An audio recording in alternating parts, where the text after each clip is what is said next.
Students, আমরা একটা ছোট্ট ভিডিওতে আমরা শিখে নেব কোয়াসি প্যাসিভ ভয়েস। এটা একটা নতুন তোমাদের কাছে শেখার।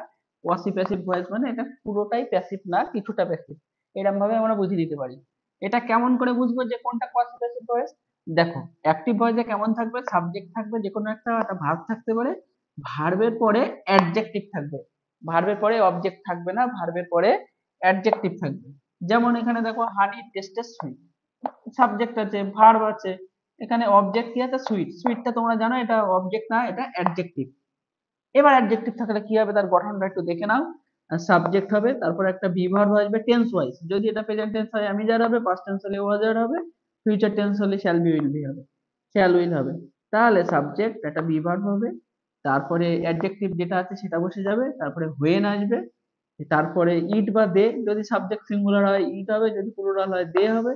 তারপরে আমি যার ইট বা দে হিসেবে আমি যার যাই হোক সেটা বসবে। তারপরে ভি3, ভার্বটা যেটা থাকবে তার ভি3। তাহলে কি হলো এটা দেখে নাও। Subject, be verb, adjective. Honey is sweet, তারপর হোয়েন ইট, ইটের পরে ইজ হয় ইজ, তারপর ভি3 হচ্ছে tested. Honey is sweet when it is tested. আরেকটা উদাহরণ, rose looks red, rose is red when it is looked.